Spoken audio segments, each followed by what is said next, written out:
সবাই গার্লফ্রেন্ড লয়ে এই জায়গা তাই নেবেন, এই জায়গার সুযোগ সুবিধা ভালো।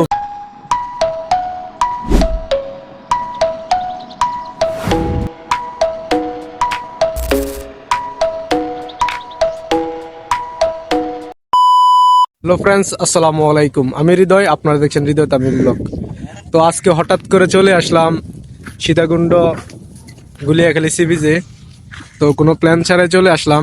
এখানে আসলাম, দেখি আশেপাশের ভিউটা কেমন, আপনাদেরকে কতটুকু দেখাতে পারি। তো সে পর্যন্ত সবাই আমার সাথেই থাকবেন, সম্পূর্ণ ভিডিওটা দেখবেন। গুলিয়াখালী সমুদ্র সৈকত, যার অবস্থান সীতাকুণ্ড উপজেলায়। সীতাকুণ্ড বাজার থেকে আপনারা অনেক সিএনজি পেয়ে যাবেন এই সমুদ্র সৈকত আসার জন্য। আপনি যে জেলা থেকে আসেন না কেন, এখানে আসতে হলো আপনাকে অবশ্যই সীতাকুণ্ড বাজার আসতে হবে। সীতাকুণ্ড বাজার থেকে আপনারা এখানে আসতে পারবেন। অনেক দিন ধরে আমাদের সমুদ্র দেখার ইচ্ছা ছিল, তাই আমরা 6 বন্ধু মিলে আজকে হঠাৎ করে চলে আসলাম। এখন আমরা গুলিয়াখালীর মেন স্পটে যাচ্ছি। তো আমার বন্ধু কিছু বলবে, বলো কি বলবা?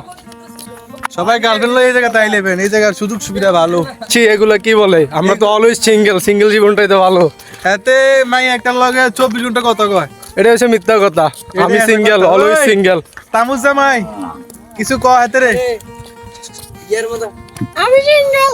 হ্যাঁ, কে এদিকে এদিকে এসে গো। আমি সিঙ্গেল। উদাতে 12 বাতারি। আস্তাগফিরুল্লাহ। যা দুষ্ট কি বলে এসব? ওই হাতে টুটুল রে কিছু ক, হাতে টুটুলের চাকা খাই রইছে। না, হাতি টুটুলে চাকা দেয়। আলহামদুলিল্লাহ, অনেকটা রাস্তা পাড়ি দিয়ে আমরা চলে আসলাম গুলিয়াখালী সমুদ্র সৈকতের মেন স্পটে। এখানে আসলে আপনি অবশ্যই দেখবেন চারপাশে অনেক সবুজ শ্যামল অনেক গাছ, তার পাশে রয়েছে অনেক সুন্দর একটি সমুদ্র সৈকত। আপনারা যারা নিয়মিত আমার ভিডিও দেখেন তারা হয়তো ভাবতেছেন যে আজকের ভিডিওটা এত ঘোলা কেন। আমরা যে সময়টাতে আসলাম সেই সময়টা হচ্ছে দুপুর 2টা। তো আপনারা বুঝে নেন এই সময়টা কেমন একটা ভিউ আসতে পারে এই জায়গার। সত্যি কথা বলতে, আপনি যদি এখানে বিকেল টাইমটা থাকেন তাহলে অনেক সুন্দর একটা ভিউ দেখতে পারবেন।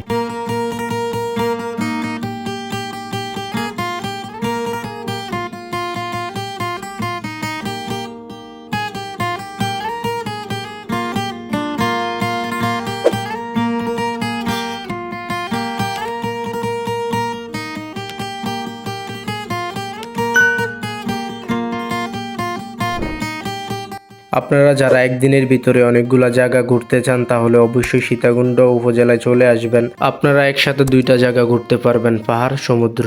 এই জায়গায় যারা আগে গিয়েছেন তারা অবশ্যই কমেন্ট করে জানাবেন আমার এই ভিডিওতে। আজকের এই ভিডিওটা এই পর্যন্তই। সবাই ভালো থাকবেন, সুস্থ থাকবেন, নিজের খেয়াল রাখবেন। আল্লাহ হাফেজ।